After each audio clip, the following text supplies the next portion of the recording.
This channel does not promote any violent, harmful, or illegal activities. All content provided by this channel is meant for an educational purpose only. SIR এর শুনানিতে হাজিরার জন্য notice পেলেন তৃণমূল নেতা কাজল শেখ। তিনি বীরভূমের জেলা সভাধিপতিও 2002 এর তালিকার সঙ্গে অসঙ্গতির জন্য শুনানিতে ডাক পেয়েছেন বীরভূমের জেলা পরিষদের সভাধিপতি। নানুরের বিডিও অফিসে 28শে জানুয়ারি তাকে হিয়ারিংয়ে যেতে হবে।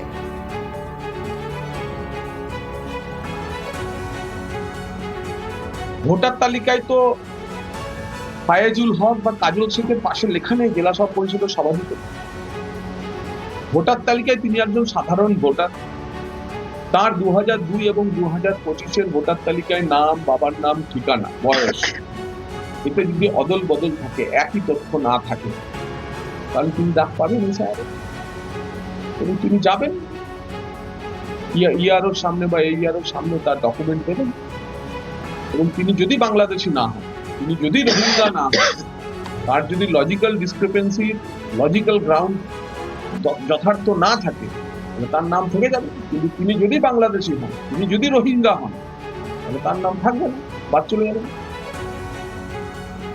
মানুষের হয়রানির অভিযোগ তুলে রাজ্যের শাসক দলের নেতাকর্মীরা বিক্ষোভ আন্দোলন করছেন, কিন্তু একজন বিধায়ক নিজের জন্যই বিক্ষোভে বসেছেন এমন উদাহরণ সোমবারের আগে পর্যন্ত ছিল না। মালদার তাজমুল হোসেন সবই পারেন, কিন্তু হিয়ারিং এ ডাক পেয়েছেন, বিধায়কের বেজায় গোসা হয়েছে আর দলবল নিয়ে বসে পড়লেন বিক্ষোভে। দাদুর কবরের মাটি নিয়ে হিয়ারিংয়ের লাইনে দাঁড়িয়েছিলেন হরিশ্চন্দ্রপুরের এই ব্যক্তি। তিনি ভারতীয় নাগরিক, তার প্রমাণ দিতে নাকি এই মাটি। নির্বাচন কমিশন নিয়ে, এসআইআর নিয়ে বিরক্ত, অনেক প্রশ্নও আছে।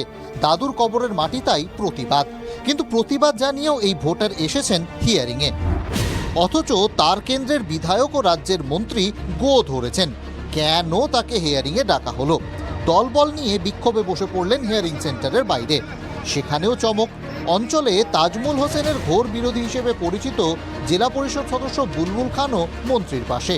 সমস্ত রকম ডকুমেন্টস আমার দেখা সত্ত্বে তারপর আমি দাঁড়িয়েছিলাম ভোটে।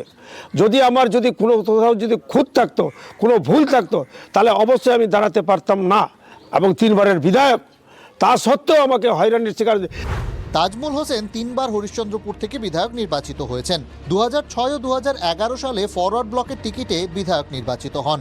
2021 সালে নির্বাচিত হন তৃণমূলের টিকিটে, হন রাজ্যের মন্ত্রীও। বিধায়ক বা মন্ত্রীরা কি নাগরিক নন? যদি আর 5 জন মানুষকে ডাকা হয়, তাহলে তাকেও তো ডাকা যেতে পারে। তাজমুল হোসেন কি সিস্টেমের বাইরে? এর সঙ্গে বিধায়ক পদের কিছু ব্যাপার নেই, এর সঙ্গে বিধায়ক পদের কিছু ব্যাপার নেই। হ্যাঁ, আমি বলছি সেনাকর্তারাও পেয়েছেন, এটা রেকটিফিকেশন। আপনার কাছেও এই একটা সুযোগ এসছে। এসআইআর নিয়ে অনেকের রাগ, বিরক্তি আছে। অনেকে আবার হাসি মুখেই হিয়ারিংয়ে যাচ্ছেন নিজেদের কর্তব্য ভেবে। সাংসদ যাচ্ছেন, সেলিব্রিটিরা যাচ্ছেন, কিন্তু হরিশ্চন্দ্রপুরের বিধায়কের যত আপত্তি। হিয়ারিংয়ে যদি কাউকে ডাকে যাবেন এবং যে কাগজপত্র চাইবে নিয়ে যাবেন। যদি আপনাদের